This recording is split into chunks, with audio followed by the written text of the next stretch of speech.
तक हम सुभाषितानी इस पर चर्चा कर रहे थे। सुभाषितानी के श्लोकों की चर्चा करते हुए हम 3 श्लोकों पर पहुंच गए थे। आज हमको चौथे श्लोक की चर्चा करनी है। सर्वप्रथम हम पाठ कर लेते हैं श्लोकों का प्रारंभ से। सबसे पहला श्लोक यहाँ पर आपके सामने शो हो रहा है, कृपया इसका पाठ हम सब करते हैं। बागीशाव्या सुमनसस सर्वार्थानामुपक्रमे यं नत्वा कृतकृत्यास्युस्तं नमामि गजाननं। द्वितीय श्लोक। शारदा शारदाम्भोज बदना बदनाम्बुजे सर्वदा सर्वदास्माकं सन्निधिं सन्निधिं क्रियात्। तृतीय श्लोक पढ़ते हैं।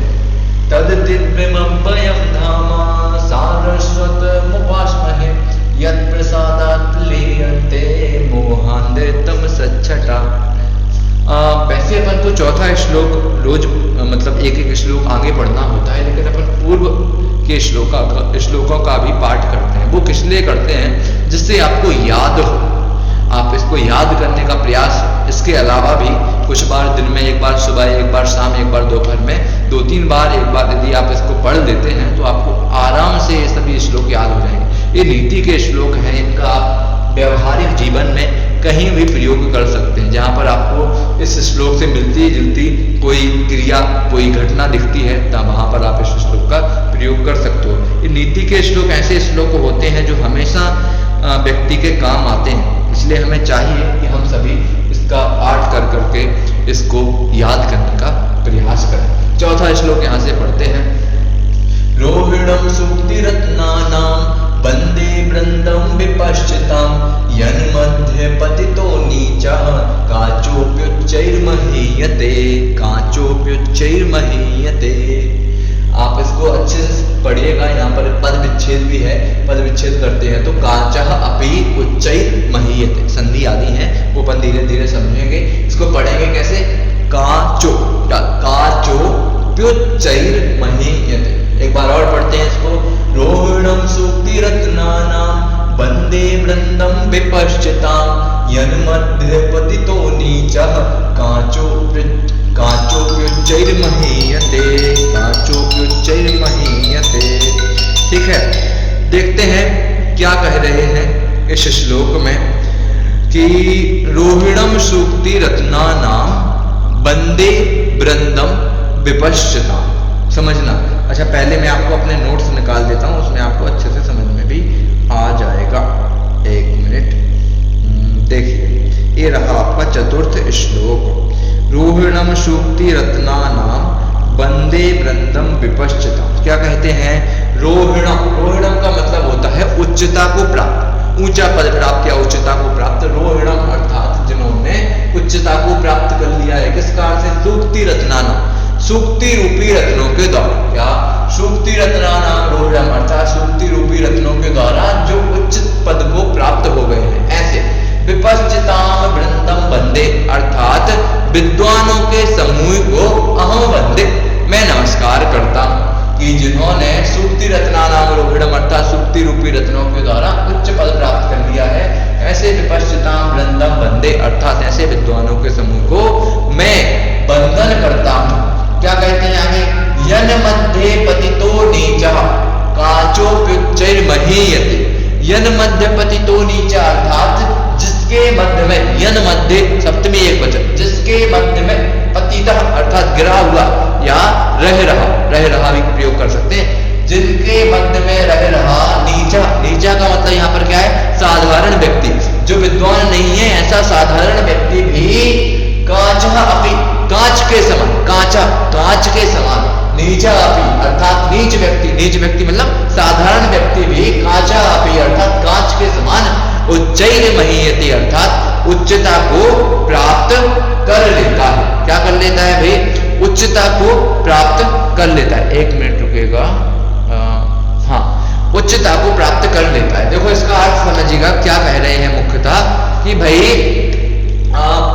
जैसे विद्वानों के बीच में कोई एक साधारण व्यक्ति भी रहता हो तो वो क्या होता है? विद्वान बन जाता है। अच्छा, जैसे एक उदाहरण समझो। उदाहरण क्या है कि जैसे बहुत सारे रत्न रखे हुए, यहाँ पर कम से कम 100 रत्न रखे हुए हैं। 100 रत्न मतलब 100 हीरे रखे हुए हैं, उन हीरों के बीच में यदि हम एक कांच का टुकड़ा भी रख दें तो किसको पता चलेगा? तो वो कांच का टुकड़ा भी हीरा लगने लगता है, क्योंकि लोगों की नजर 99 पे होती है, एक पर नहीं होती, इसलिए वो भी हीरा बन जाता है। उसी प्रकार 100 विद्वानों के बीच में रहता हुआ एक गुणहीन अर्थात एक निम्न स्तर का साधारण व्यक्ति भी विद्वान बन जाता है, विद्वान लगने लगता है। ये यहाँ पर कह रहे हैं, विद्वान बन जाता है या विद्वान कहलाने लगता है, ये यहाँ पर कह रहे हैं। समझना क्या? सूक्ति रत्नानाम रोहिणम अर्थात सूक्ति रूपी रत्नों के द्वारा जिन्होंने उच्चता प्राप्त कर ली है, उच्च पद प्राप्त कर लिया है, जो बहुत उच्च हो गए हैं, सूक्ति रूपी रत्नों के द्वारा आरोहण कर लिया है, उच्च बन गए हैं लोक में। और क्या? ऐसे विपश्चिताम वृंदम बंदे अर्थात ऐसे विद्वानों के समूह को अहम बंदे मैं बंधन करता हूँ। यन मध्य पतितो नीचा जिनके मध्य में रह रहा निम्न स्तर का साधारण व्यक्ति भी कांच अर्थात कांच के समान उच्चैर महीयते अर्थात उच्चता को प्राप्त करता है।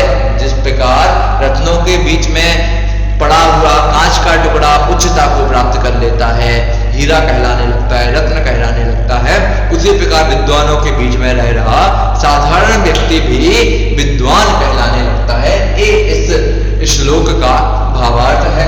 अच्छा, अन्वय देखिएगा, अन्वय में क्या कहते हैं?